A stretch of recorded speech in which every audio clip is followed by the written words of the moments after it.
The Lord be with you. Let us pray. Gracious God, for this bright day, we give you thanks and ask that we would be fully in your presence. We know you are already here. Help us to set aside all the cares of the week past and the concerns for what comes before us, and be present in your spirit to receive your renewing waters, to know your heart, and to see your children as you see us all together as your family. We ask it in Christ's name. Amen.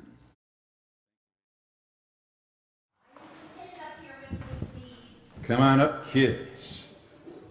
You want the little chair too? Okay.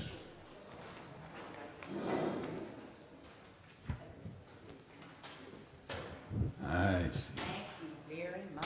Good morning. Welcome. I'll tilt this just a little. There we go. So I brought a little prop, but it's a G Sunday, and my prop doesn't fit in with the letter G. So I'll show you quickly, and then I'm going to hide it in the bag because it doesn't have a G on it. So it says, when in doubt, look up. Okay, I got to put that away because today is about God's grace. Those have G's in them. Our pastor has a G in his name. We have a baptism today, and that starts with the letter. Oh, baptisms are great, and they have God and grace in them. So that's awesome, and I thought we would take off on two other G words. Genealogy, kind of, sort of, and geometry, kind of, sort of. We may need some help from the math experts on what I have to say. But I want to start out by recapping Pastor Gary's first sermon in this church, which was about time.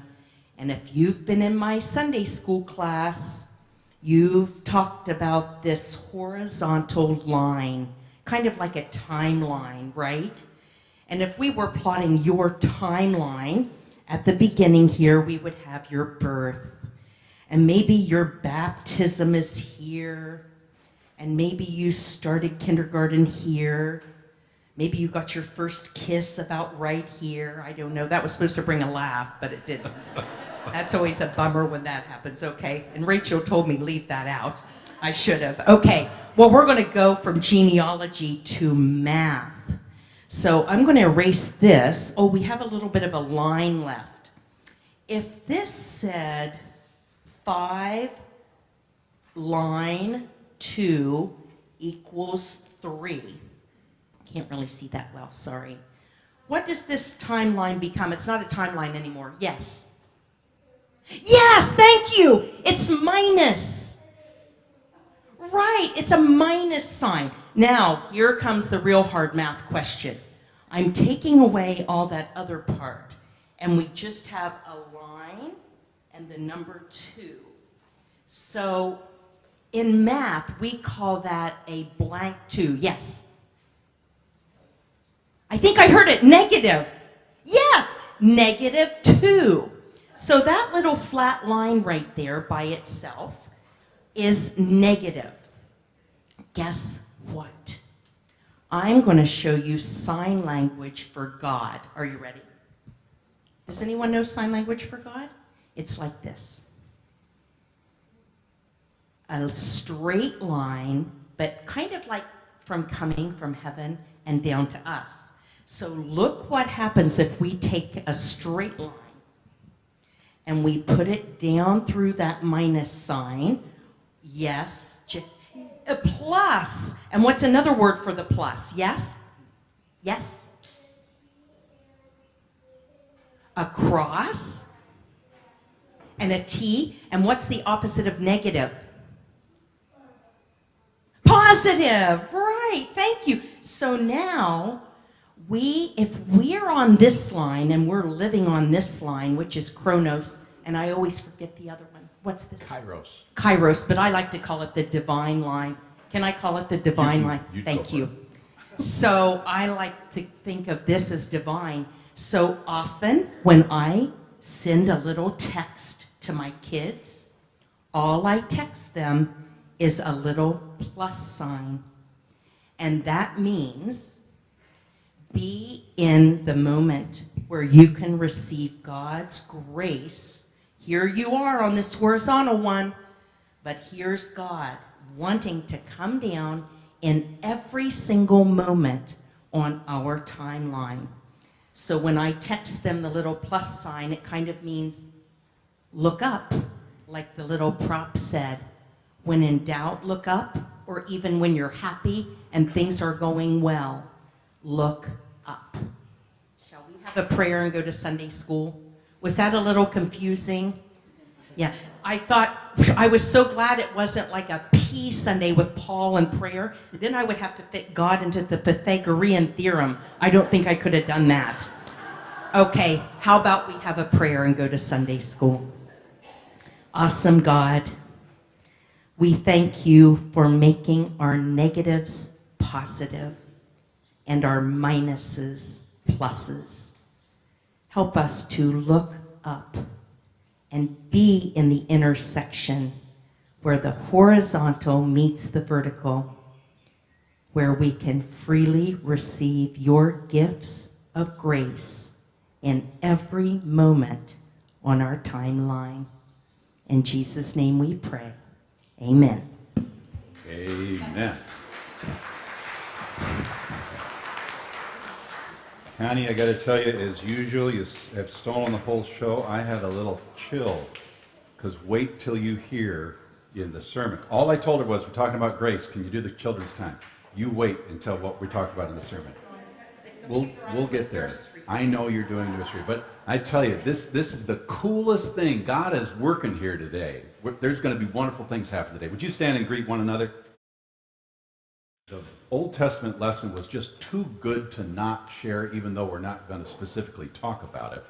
And so I've condensed it a little bit because it goes on, as Genesis tends to do. It can go on for a bit. But there's a great story here, and it's simply going to share that, and you can take it home and do with it as you see fit.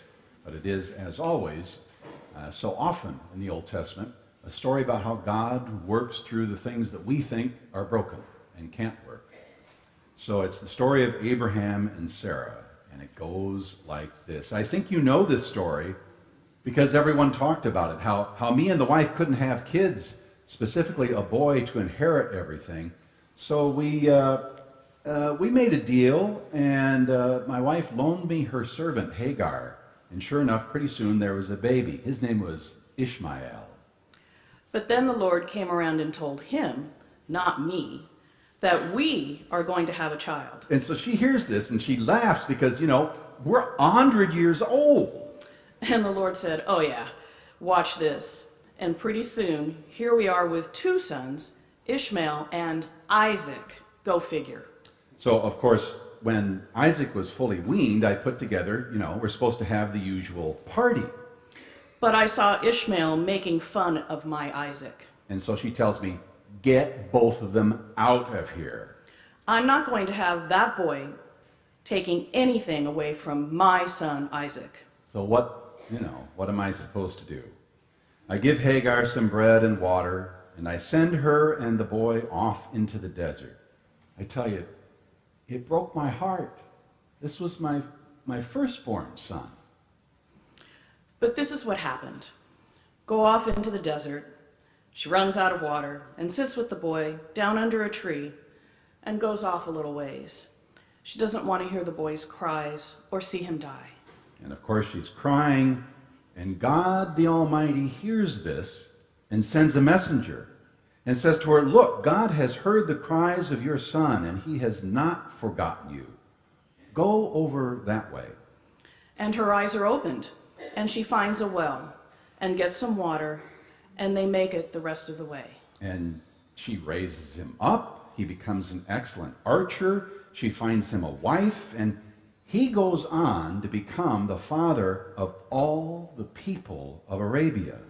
So they did okay after all, because God watches out for each one of us, no matter where we are from, or what our families look like, or how old we are. Even when we break things apart, God makes them whole. Amen.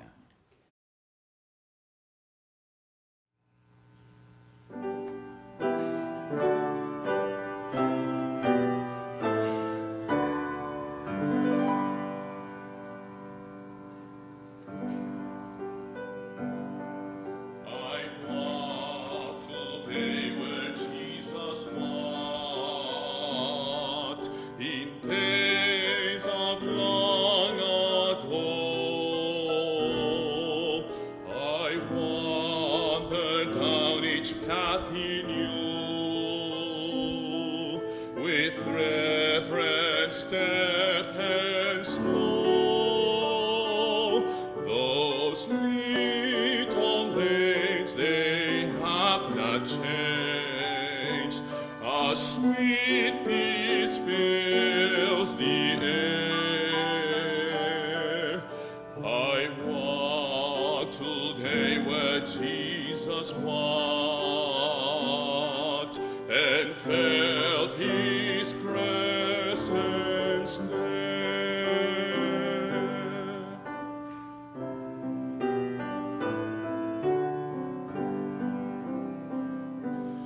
My pathway led through Bethlehem,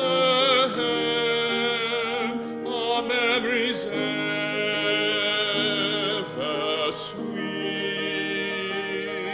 The little hills of Galilee, the new those childish feet,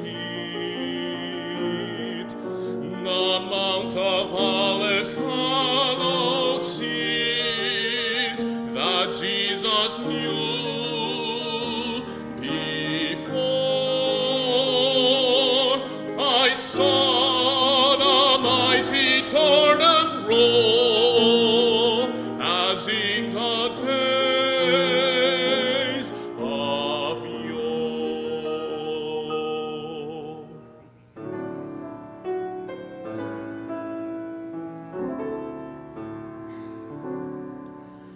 I knelt today where Jesus knelt, where all alone he prayed.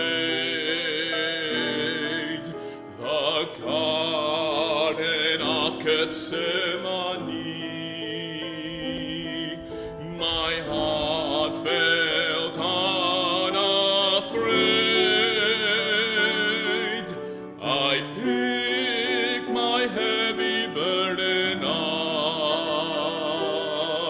and with him by my side, I climbed the hill of Calvary. I climbed the hill of Calvary. I climbed the hill of Calvary, where on the cross he died.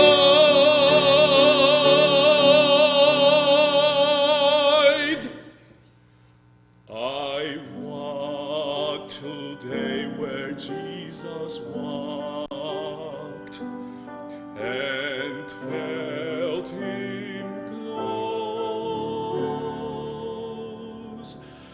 to me.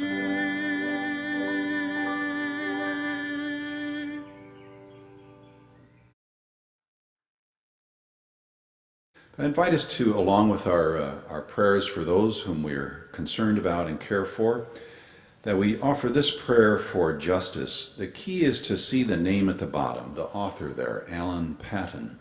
Some of you may know your history well enough to know that he was an author, a writer, and a legislator and a white citizen of South Africa who was one of the few to step forward and lead the way in the apartheid movement and became a close compatriot with Nelson Mandela. And so this prayer reflects his grounding, his rootedness in faith, and how our faith drives forward the call for justice and the work of justice.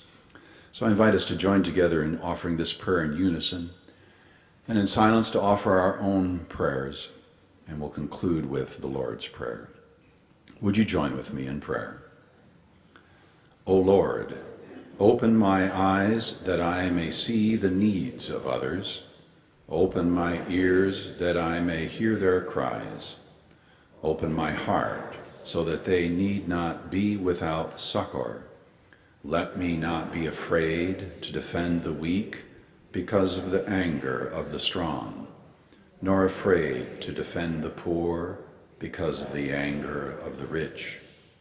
Show me where love and hope and faith are needed, and use me to bring them to those places, and so open my eyes and my ears, that I may this coming day be able to do some work of peace for thee.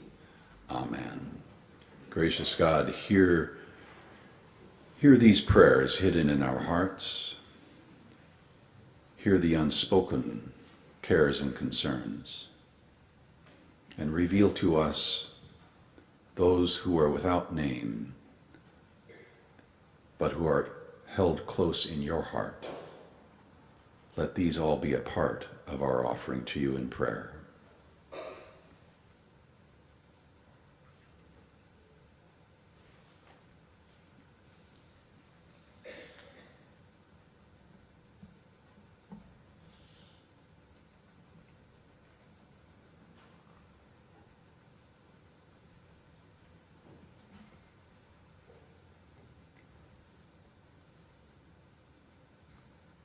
Gracious God, for this opportunity to hold still,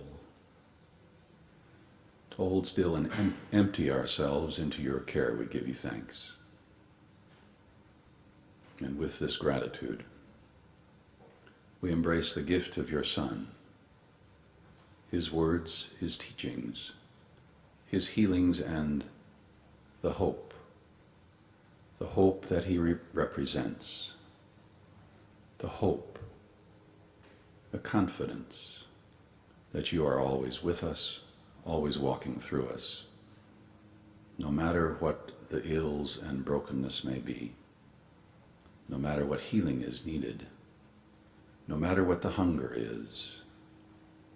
We know your will and desire for every one of your children is the life abundant. And so we give ourselves to the promise that you have raised up in Christ. In his name we pray. Our Father, who art in heaven, hallowed be thy name. Thy kingdom come, thy will be done, on earth as it is in heaven.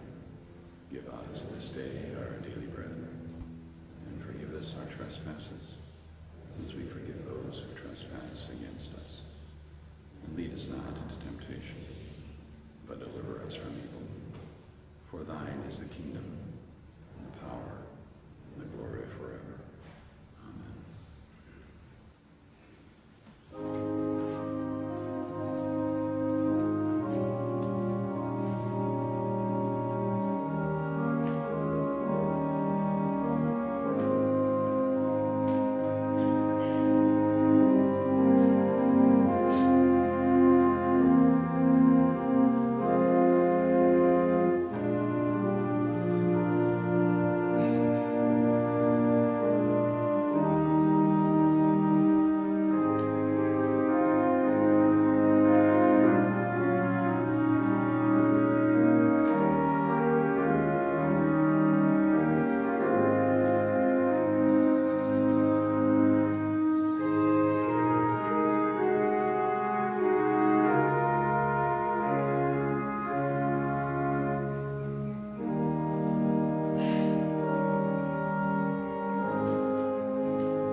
This reading continues the story from last week in Matthew, where he tells about Jesus sending the disciples into ministry.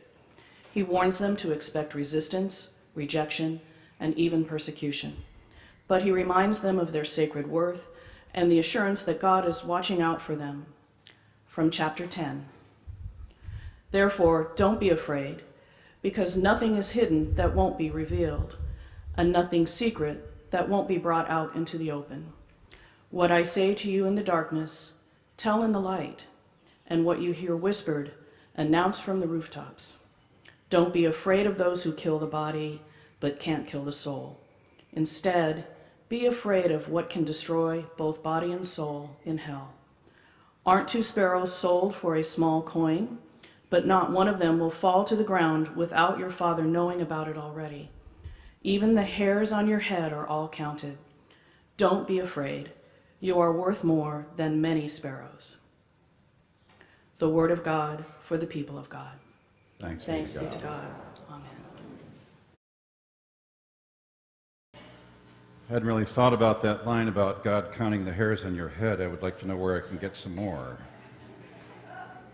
Paul David Hewson was born in Dublin, Ireland. And in 1976, as high school kids are wont to do, he helped form and joined the band U2. And amongst the band, they gave him the nickname, showing off their Latin proficiency, of Bono Vox, which very simply means good voice. The world has since come to know him as Bono. Over the next 20 years, the group acquired 22 Grammys. In 2005, Time magazine named Bono Person of the Year, not for his singing, but for his charitable work. In that same year, they honored Bill and Melinda Gates. In 2007, Queen Elizabeth made him an honorary Knight of the British Empire. You can check out his TED Talk on poverty, or you can check out his dialogue with Eugene Peterson about the Psalms. You know, the book of poetry in the Old Testament. And you know Eugene Peterson. He is the Lutheran scholar who translated the entire Bible into what we know as the Message version, and we read from that almost every week or so here. Millions listen to him and to his music. And it turns out that Bono has some insights about a theology of grace that are worth giving our attention to. So I invite us to be in prayer. Gracious God, may the words of my mouth, the meditations of our hearts, the openness of our spirits to hearing your word in new ways from new places. We ask all this in the name of Christ. Amen. So grace, I'm going to do this really quick here. Why do we need it? How does it work? And what does it look like? First, what is it for and why do we need grace? Jesus has said in this lesson this morning that God's loving, compassionate attention is so complete and so absolute that when the smallest bird falls, God knows about it and cares about it. And then he says, we are worth more than many sparrows. So you put those two together and you come up with, that's pretty good news for us. If God cares about the littlest bird that falls and we're worth more than sparrows, then I'm good. God is watching out for me. God cares for me. But then you got to look at what he said there. He also said that birds fall. And just as birds fall, so do we. We fall in so many ways. You know the truth of the bumper sticker. You've seen this one, I presume. How am I supposed to fly with the eagles when I have to work with these turkeys? You know that's true. You also know sometimes you're the turkey. Sometimes we fall because we're more foolish than turkeys. Sometimes we fall because we're so full of ourselves that we're like penguins, easy to tip over. Sometimes we're like ostriches with our heads stuck in the sand. Anybody ever check that out? Do they actually do that? I don't know that. It's just a cliche. Same idea. Sometimes we're seagulls making a mess all over everything. You know people like that, don't you? People that fly around going, whose car am I going to mess up today? Whose life am I going to mess up? It's for real. And on the darker side, sometimes we are vultures who feed off the misfortune of others. In other words, we may be worth more than sparrows, but it's also true that we don't always live up to that sacred worth that God has created in us. Even more so, look at the headlines. Look at the local headlines, the national, the global headlines. Listen to the sounds of hunger and war all around our world, and it's clear we are not flying at the elevation to which we are called. We are not using the wings God has given to us to best effect. This quote goes to the heart of it from no less than, I'm going for big names today, Alexander Solzhenitsyn. He writes in the Gulag Archipelago, if only it were all so simple. If only there were evil people somewhere insidiously committing evil deeds, and it were necessarily only to separate them from the rest of us and destroy them. But, he says, the line dividing good and evil cuts through the heart of every human being. Not through states, not through classes, nor between political parties either, but right through every human heart. He goes on to say, and this line shifts. Inside us, it oscillates with the years. And even with hearts overwhelmed by evil, one small bridgehead of good is retained. And, even in the best of all hearts, there remains a small, unuprooted corner of evil. So the truth of all the religions of the world is this: they struggle. We could say it this way: they struggle with where to draw that line, and where do we find ourselves on that line, and how do we change where we are relative to that line? How do we deal with that which is in both sides of us? Saw a great line the other day on a meme that said, the left wing, what if I told you the left wing and the right wing belong to the same bird? That's a good one. That's a hard one. Which is where grace comes in, that line cuts through all of us. Grace does not, I can't wait for Kina to hear this, grace does not erase that line, it crosses it. We didn't talk at all. Grace crosses the line. Here's how Mr. Bono describes it. At the center of all religions, he's coming at it a little different angle. At the center of all religions is the idea of karma, that what you put out comes back to you. It's what we read in the New Testament of an eye for an eye, a tooth for a tooth. Or in physics, the law of every action is met by an equal and opposite reaction. In other words, the language we've used here, it's a transaction, right? A one for one, a quid pro quo. You get what you put in. And yet, he says, along comes this idea called grace, to upend all that stuff about as you reap, so you will sow. Grace defies reason and logic. It intercepts and breaks the transaction. He says, love interrupts the consequences of our actions. I love that he's equated love and grace, because grace is the expression of unconditional love. Love interrupts the consequences of our actions. It breaks the line, which, as he says, in my case, is very good news indeed, because I've done a lot of stupid stuff. Yeah, we all have to own that. In place of transaction, of getting what we deserve, like we talked about with Wonder Woman a couple weeks ago, instead of transaction, comes transformation. Amazing grace of transformation. I noted in reading up, since I really didn't know anything about Bono, that his father was Roman Catholic and his mother was Protestant. So he had both of those influences in his faith development. Grace is the hallmark of Protestantism. It is the conviction and the assertion that there is nothing that we do to merit God's love. Instead, grace is the expression of God's unconditional love. And in that, Bono and John Wesley would be very much happy to have a dinner conversation together. Let me just quickly tag, since I know you're just yearning to know more about Wesley's version of grace, but it is helpful. He breaks it down this way. I think you'll find it helpful.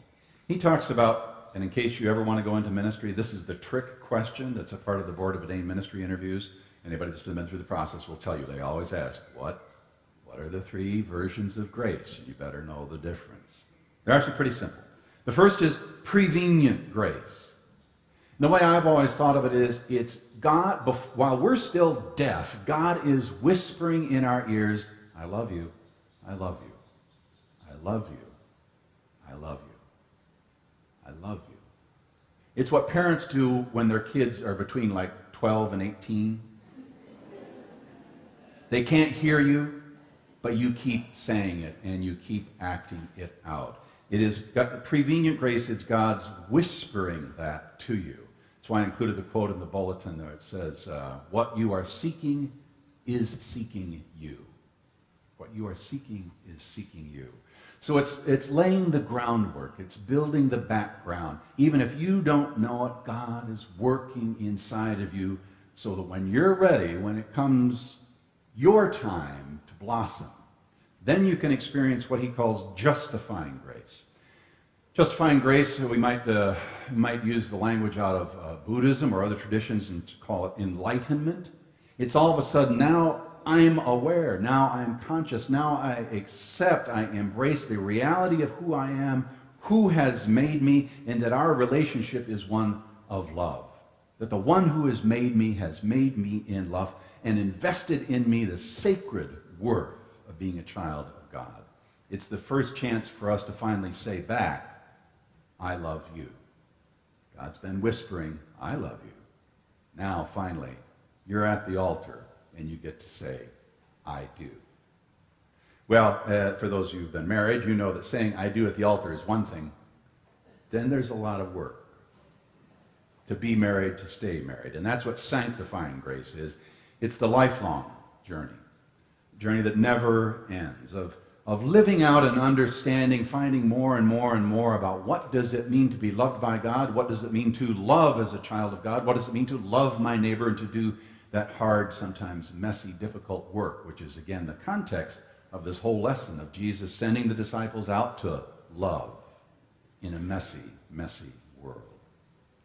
Sanctifying grace is like we finally get the tune that God is singing, and we work to harmonize our lives with that the rest of the way we go along. But enough of me talking about it. I want to introduce to you someone who's going to just tell her own story of grace, and then we're going to baptize her. Crystal grew up in this congregation. Bob and Paulette are members long time here, and although she's living in Denver and going to this cool church back there, she wanted to do her baptism here so her parents and family could be present.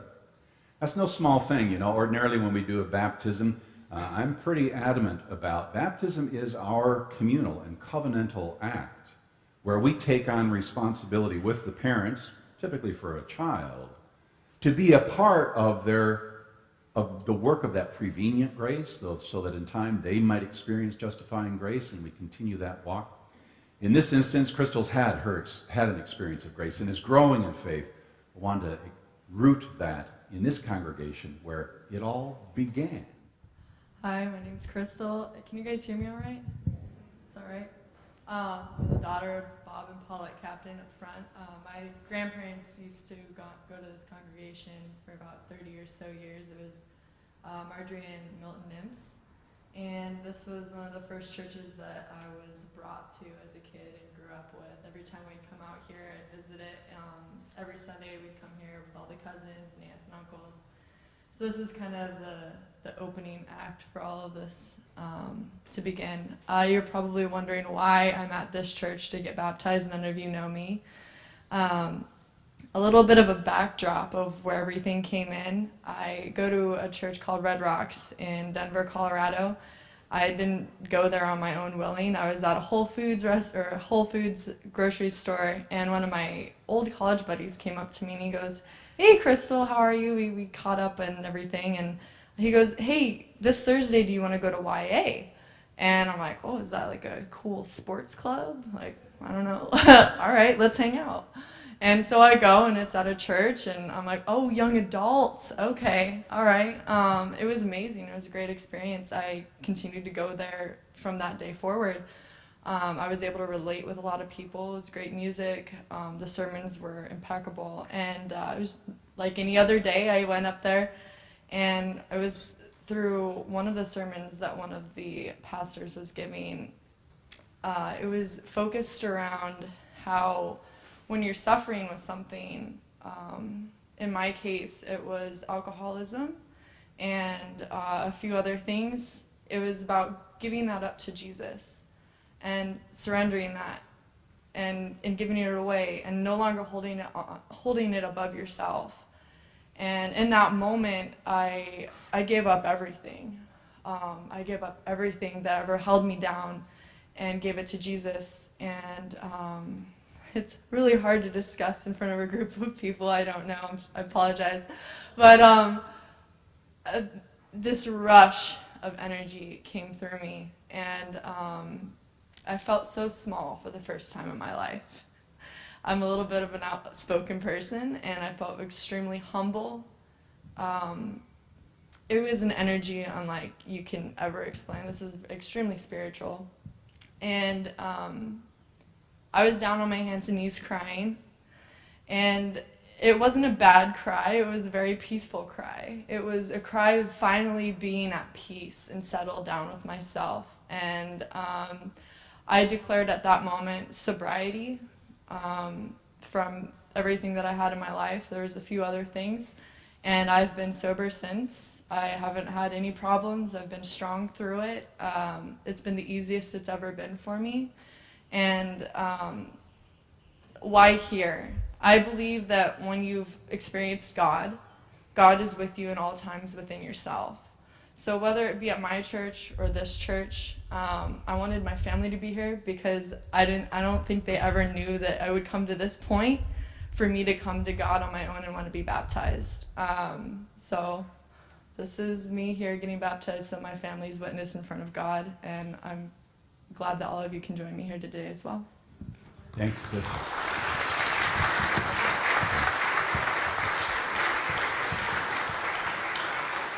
Why don't we have you all come on up with me? I hope you caught there, just real quick, what you did with your hand. The rush.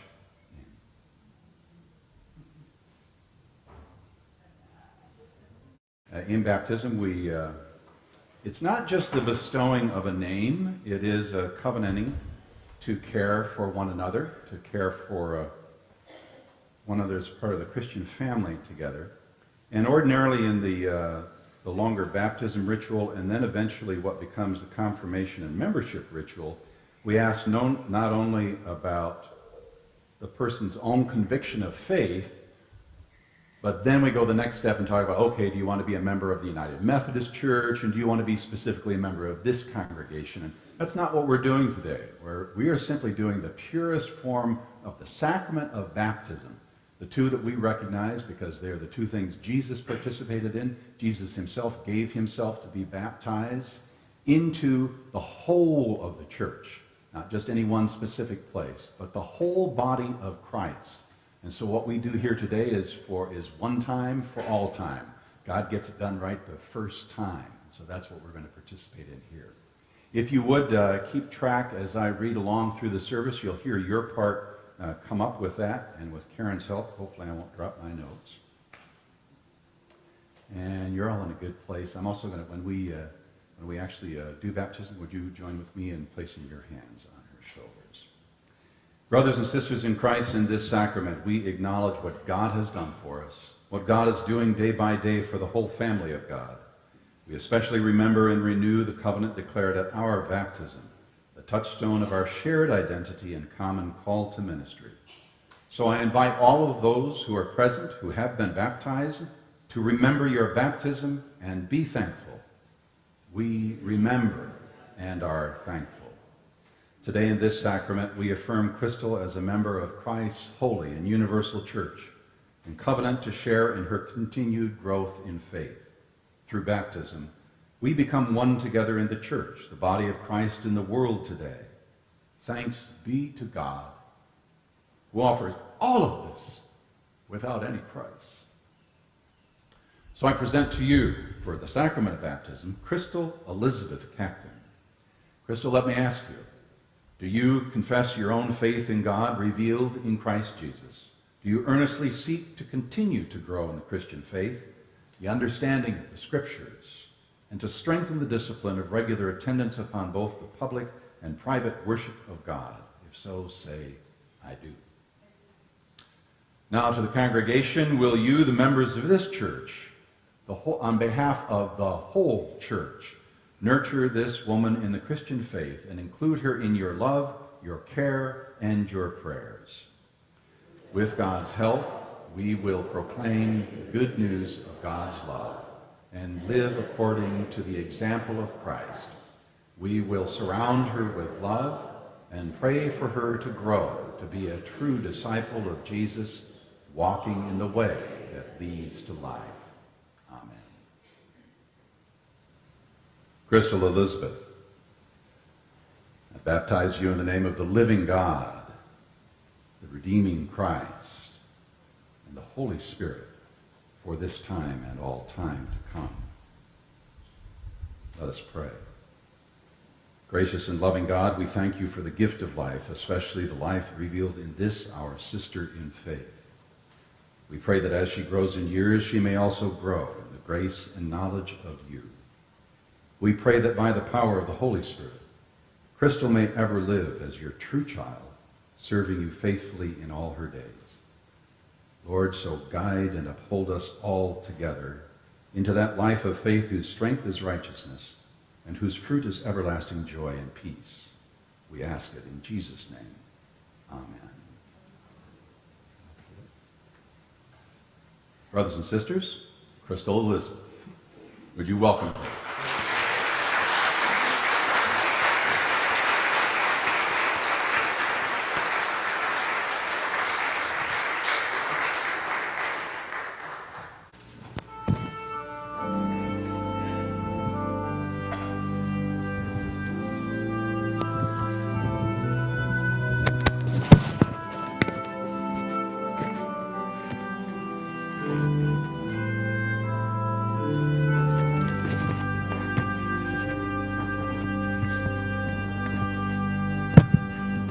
Jesus calls us by the mercy, Savior, may we hear thy call.